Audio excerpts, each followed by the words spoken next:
as I was reading that story, I was wondering, what does a federal prosecutor see in that reporting by the New York Times? Well, good evening, Lawrence. And yet you can't draw a definitive conclusion based on the reporting that Donald Trump committed potentially more tax felonies, tax evasion, campaign finance violations, just as you can't look at a tax return in isolation or in a vacuum and conclude somebody committed crimes. You have to look at all of the underlying financial documents. You have to run collateral interviews to see if what's in those documents is accurate or not. But boy, when you read the reporting, it sure looks potentially criminal. And, you know, if you commit federal tax evasion, one count, you're looking at 5 years. If you file, you know, multiple false tax returns, that is 5 years per, and a judge in his or her discretion could run those sentences consecutive to one another. So, you know, 5 years on top of 5 years, it adds up pretty quickly.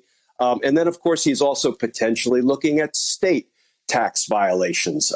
New York State, of course, has been investigating him, Cy Vance, the Manhattan DA's office, and he seems to have a little bit of a head start over the feds. Now, in New York, if you commit tax fraud or tax evasion, it can be a misdemeanor, or it can go all the way up to 25 years in prison. So it looks like this is yet another potential crime that we can put in the Donald Trump criminal bucket. The Times is reporting on money that was needed for the campaign. Now, there's a lot of reporting about how the campaign was in trouble for money. And of course, we all remember that Donald Trump, lying that he was a billionaire, was telling his followers at the beginning of the campaign that he was going to pay for the entire campaign himself. And we're going to hear him say that on video now. And he's talking about how he was refusing contributions from friends of his. In this case, Phil Ruffin, who is the person who's involved in transferring that $21 million that the Times is tracking in the article. Let's listen to Donald Trump lying about how he was going to finance his campaign.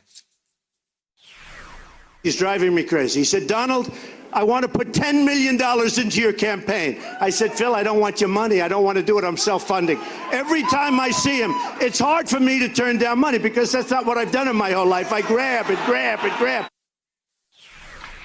Glenn, according to the New York Times, he kept grabbing. He did not self-fund his campaign.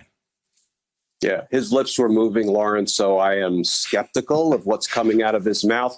But, you know, what this reminds me of, when we see, you know, reporting about the possible Donald Trump crime du jour, it takes me back to when I was a federal prosecutor at the D.C. U.S. Attorney's Office, when I would have a defendant, some of whom reminded me of Donald Trump, who had committed so many crimes. You'd be surprised. Some of these men, generally men, my defendants were, would commit 8, 10, 12, 15 crimes. And what I had to do was figure out which were the most important, which were the most readily provable, which ones should I go after first? Because we can't lose sight of the fact that you can only imprison a man for but one lifetime.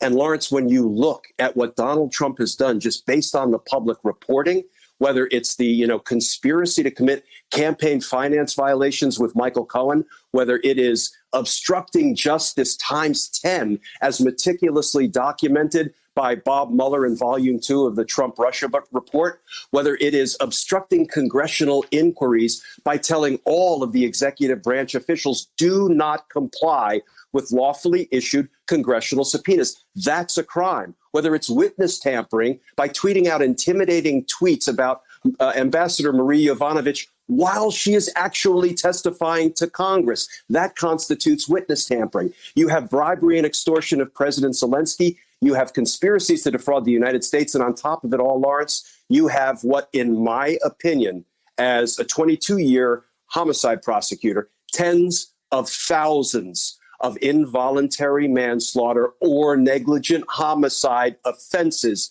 based on his horrible abdication of his responsibilities to handle the coronavirus pandemic. You can only confine a man for but one lifetime.